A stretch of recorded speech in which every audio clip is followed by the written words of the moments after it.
Yo, happy Friday, December 11th, 2020. Iggy the Realtor with Summit Ridge Group, Colorado Springs downtown in the background. Got a Rubik's Cube in my hand. I'm trying to pick up a new hobby.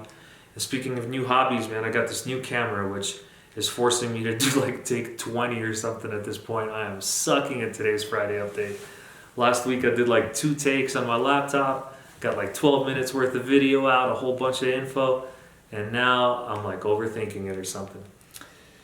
But yeah, December 11th, Friday update, late at night, sitting here playing with the Rubik's Cube, trying to solve the inventory crisis. We have 334 single family homes on the market, guys. We've sold 355 units from December 1st until December 11th in just our market. So we have less than 12 days supply total on the market. If you guys are thinking about selling a house or know anybody that does, pretty please have them reach out to me or one of my agents or any good agent for that matter. Just please help us out with this dreadful inventory, because as it is right now, going out with buyers is basically it's kind of like standing in line at Costco, except people aren't as nice. That's kind of like what's showing houses in the $300,000 to $450,000 price range is like today. Our median sales price is back up to about $385. Like I said, it's been fluctuating around $380, $385. I wouldn't be surprised if we break $400 next year. Get yourselves ready, man. Rent's not getting any cheaper, neither are houses. And here's the biggest reason why right now, guys. With this COVID thing, it's multifaceted, right? So you've got people that are afraid of COVID that don't want people in their houses, so they're not selling their houses. You've got folks that maybe lost their jobs, they're not moving, they're staying put. So all that's inventory that's not making its way onto the market. But here's a major factor that's kind of stressing me out, because I want to build a house next year. And we've got the building plans all ready to go. We're all excited, we're pricing out material. And so I'm watching the lumber price very carefully. And get this, the lumber futures price is up 43% since the last 30 days. In the last 30 days, lumber's gone up 43%. And in the last year, lumber's gone up 97%. So the way that's working out is that, builders are obviously having to pay this difference, but they're not going to do so at a loss, right?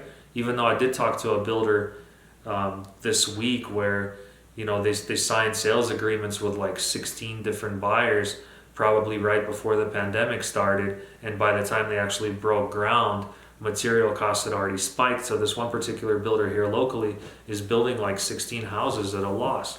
I'm sure that's a story other builders probably can attest to as well, but I'm sure they've adjusted very quickly, especially the bigger production builders that we have. I'm sure they've streamlined their process. So the construction cost on materials is ridiculous. It's absolutely ridiculous because of the COVID-induced shutdowns of lumber mills. That's a huge factor. The forest fires up in Canada, where we get the vast majority of our lumber from, that impacted the supply to, again, the said lumber mills, which are shut down from a lack of lumber because it burned and from a lack of humans because of COVID, right? And then the supply side is basically all jacked up. Meanwhile, the demand side is super strong. Construction starts are at multi-year highs nationally, not just in Colorado. And then, hurricane season was kind of a big one. So people were buying a lot of OSB to board up windows and shops and stuff like that. And then if you ask some people on the far right, they're going to blame the anarchists in the street for, having to board up some of the storefronts in places like Portland and stuff. OSB was used there in Denver as well. Is that going to be the number one most important factor as to the cost of housing going up? No, but roof decking was wasted. So yeah, there's that. There's the material side of things, and then there's the human side of things. So to the north of us, you guys know, we have a city called Denver, where the average house costs about 615 G's. Here it costs about 430. So you have a higher cost of living in Denver, higher wages. That's just the norm. Sorry about this ring thing in the background. Check it out. Now it's gone. So we here locally are competing with Denver for the same trades. You have guys that hang drywall, you have framers, roofers, electricians that are able to drive an hour north and get 25 to 30% higher pay. So now our local builders are having to compete with that type of pay scale that you see in Boulder, Fort Collins, and Denver, which results in higher pricing here. That's the way of the world, guys. Things aren't getting any cheaper. Money's becoming more abundant. It's going into a lot of people's pockets. If it's not going into your pocket, you need to reconsider what you're doing, because prices are going to continue to rise. Next week, guys, I'm going to do something a little different. Next week, we're going to go to Las Vegas, Nevada, and we're going to celebrate getting through 2020. Let's put it that way.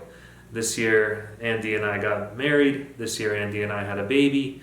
Max is almost 4 months old, and luckily the world didn't fully end, but maybe it ended as we know it. So we're going to go celebrate with a little something familiar, throw some dice, and while we're there, I'd like to do a Friday update from Vegas and kind of touch a little bit on their market, because Las Vegas was super heavily impacted by the last recession. They saw like 65-70% price drops in their market. Phoenix saw something similar. Meanwhile, here in the Springs, we saw like a 22% drop. So I want to be able to tell that story of like spike, plummet, and rebound, which is what Vegas did. And, talk about some of the same factors that we're experiencing here and the way that they're dealing with them out there. So we'll be doing that. If you guys could do me a huge favor, if you actually watched this video all the way to this point, could you pretty please subscribe to my channel and like the video? And if you guys have anything funny to say about, all this that's going on up here, I know it's not great. I had the light on brighter earlier. It was even worse, man. It was painful for me to look at in the screen. I didn't have the microphone on, so I got to watch like 10 minutes of myself just rambling on with no sound with this ugly ass mug.